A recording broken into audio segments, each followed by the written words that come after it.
Good afternoon, guys. I told you I was going to shoot 2 videos today. So, what we're going to talk about is something special that there's not a lot of out there. Now, I'm not going to lie, I've done a video about this knife's lighter, less hefty brother. So, we are going to talk about what's in this bag, but I'm going to leave a surprise, so you guys stand by. This time, I'm going to warn you, turn down the volume, because here comes the music.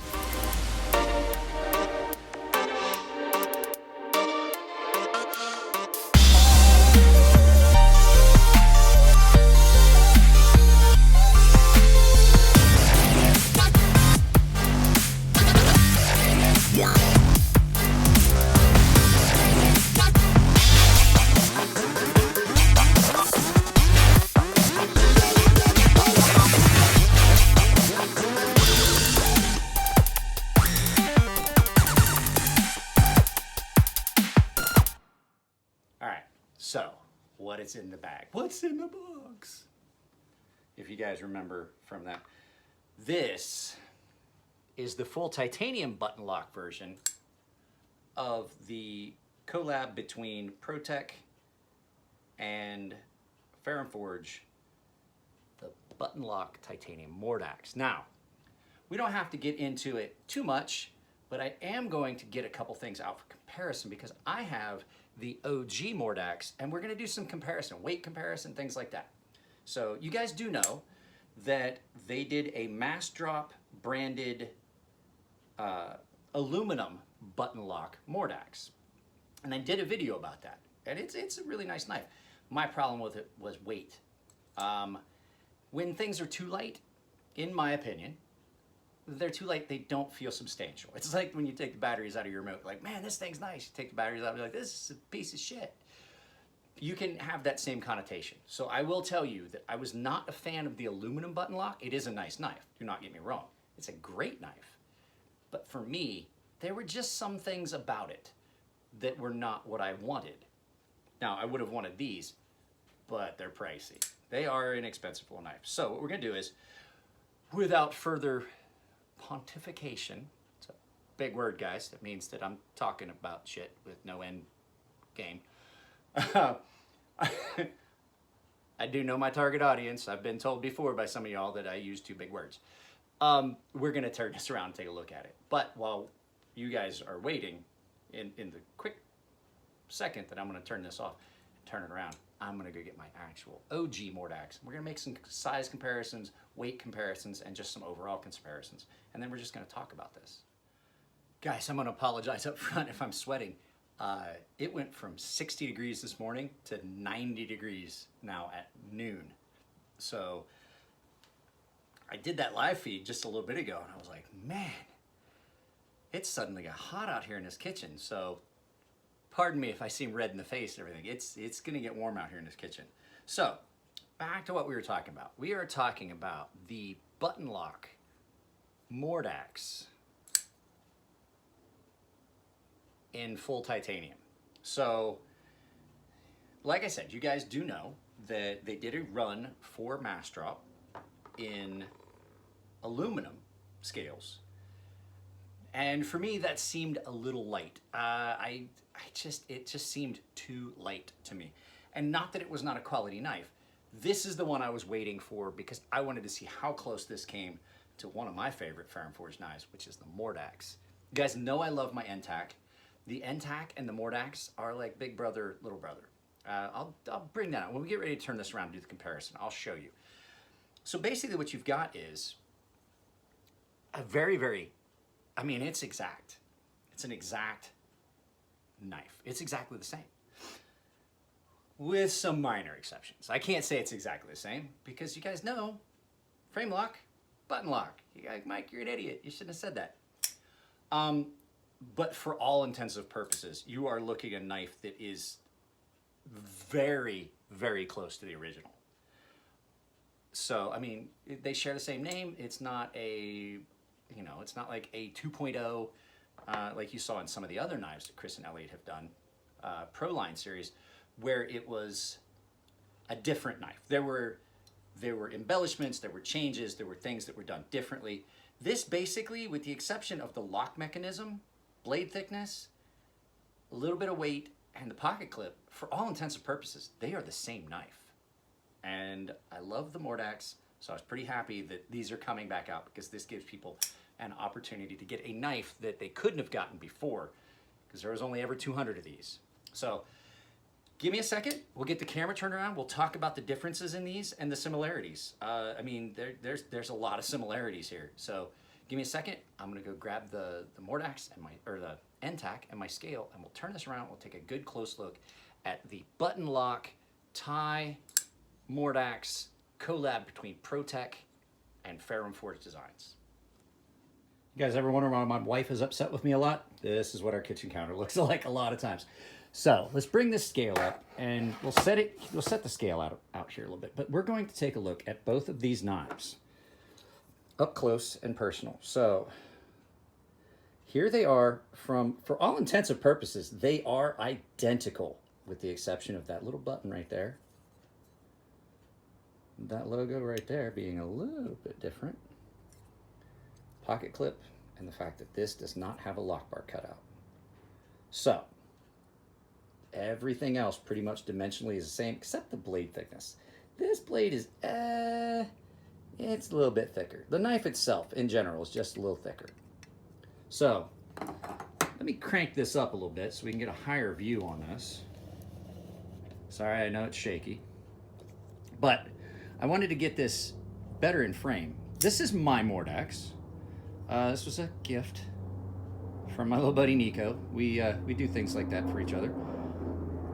This was in lieu of payment for other things.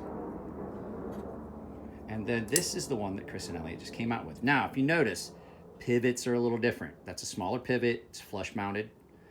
But if you look, hardware looks real similar. Now, this has a full backspacer as opposed to, I picked this knife out of the two that came in because the color schemes are pretty similar. As opposed to standoffs, it's a full backspacer.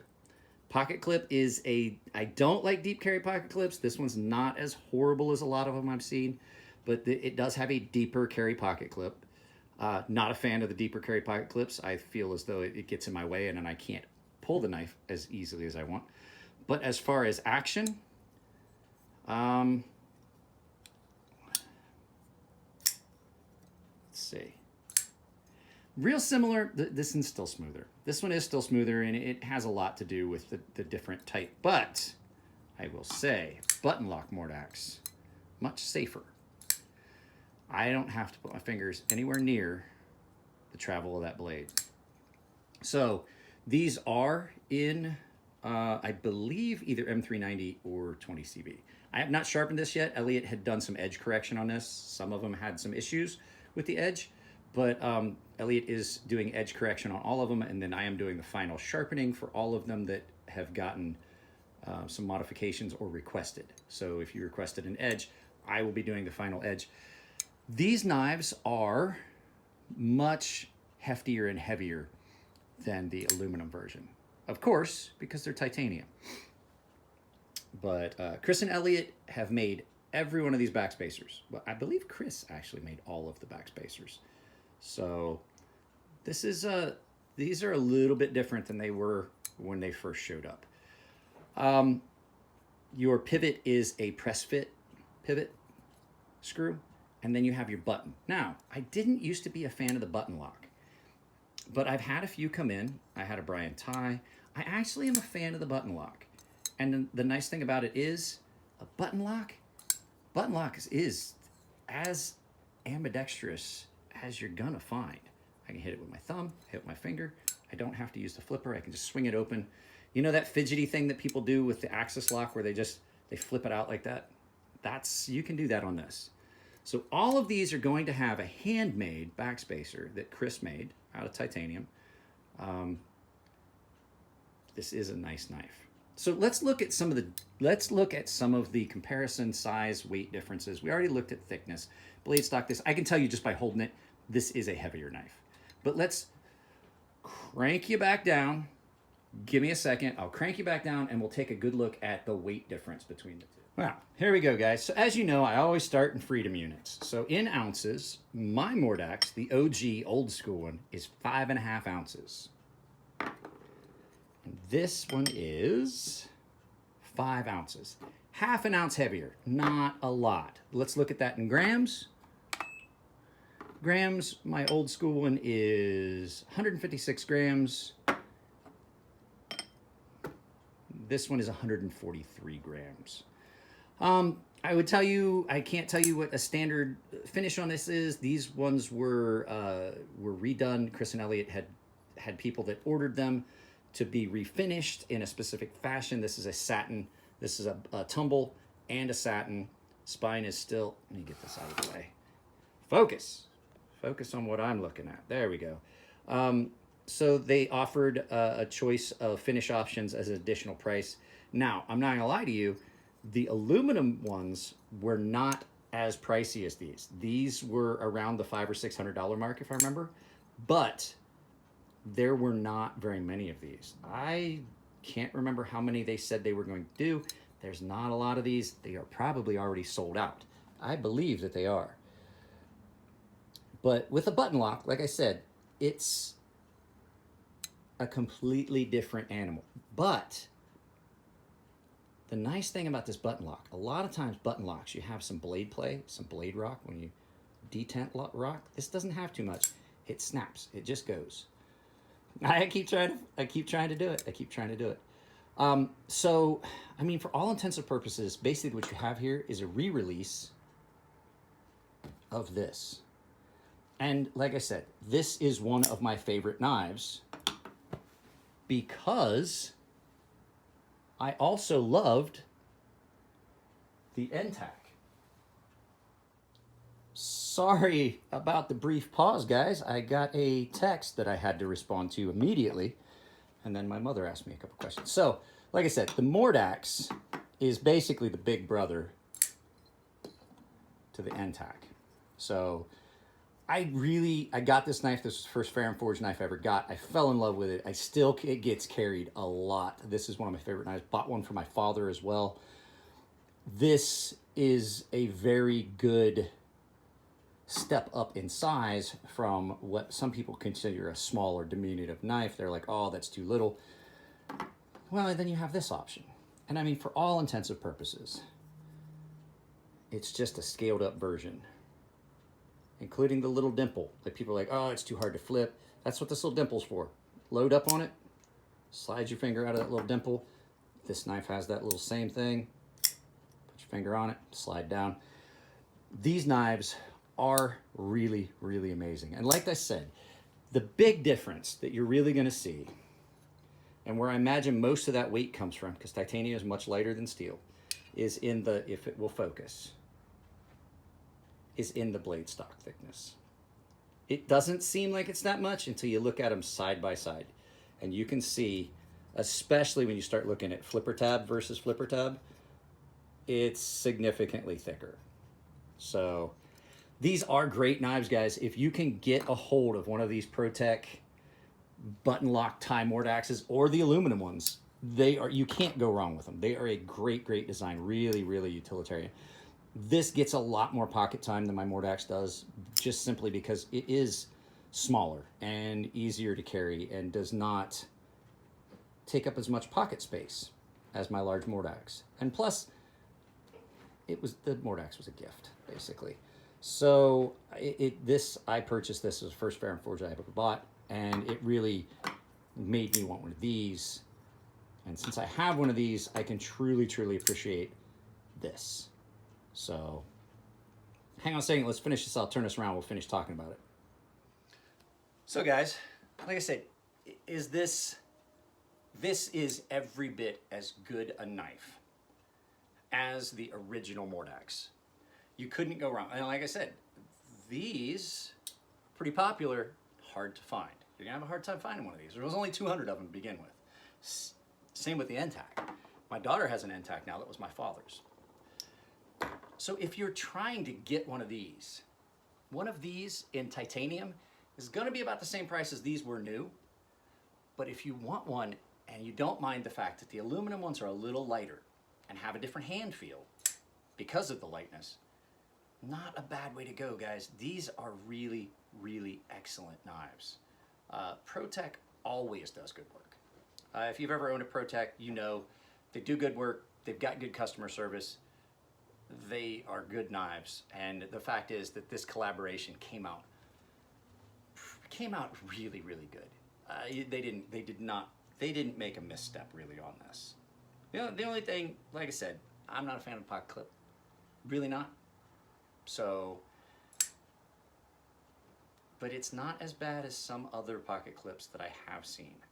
So, guys, sorry, I got all distracted looking at it. Guys, as always, end of the video. If you guys like the videos, give them a thumbs up. If you don't like them, give them a thumbs down. But please, try to tell me why. I can't change content if you don't tell me why. And if it's just that you don't like me, well, that's too bad. I can't change that. I can't change who's doing the videos unless I pay someone, and it's not happening. If you want to help the channel for us to get places, down in this corner is going to be a Patreon link. No, it won't. I'm wrong. Down in this corner will be a Patreon link where you can donate to the channel so that I can do things. I want to take a trip and take you guys with me to Chris Reeve Knives in Idaho. That would have to be a several-day trip. I can't do that without the Patreon. That's what the point of it. That was the purpose. And for the people that say that, oh, you're always begging, almost every YouTube channel has got a Patreon and sponsors because they know that they can't do the content on their own. So if you want to do that, up to you. Up here is a subscription link. If you're on your phone, make sure you have notifications on. If you're on a computer, there are different settings for that bell icon that tells you if you want to get some notifications of the stuff I put up, because as you guys know, normally I'm a pretty prolific YouTuber and I put a lot of stuff up. So if you hit that and you want everything, just hit so that it's all. In this corner is going to be a YouTube video that YouTube thinks you like. And down in this corner, I have not decided what's going to be in that corner yet. It may be a link to Ashton's channel. It may be a link to Birdshot's channel. Who knows whose channel it's going to be a link to this time. I actually believe it's probably going to be Blade Bander. And if you haven't seen, Blade Bander said he's going to do a video about the stonefish, but he already took the stonefish that I sent him and sent it off to a couple other people. There's already other videos up about the stonefish. So if you want to see other opinions other than mine on this, that's probably where I would go and see where all that video takes you. Guys, I love you guys. Take it easy. Once again, I'm sorry for the lack of content. It's just been hectic. I will get more content up. I promise I'm not going to keep it. We've got trips coming up. We're going to go to the Cali Custom Show. I will get all of that on film and I will get the videos to you. You guys take it easy. Have a good weekend. Don't do anything stupid. And I will talk to you the next video.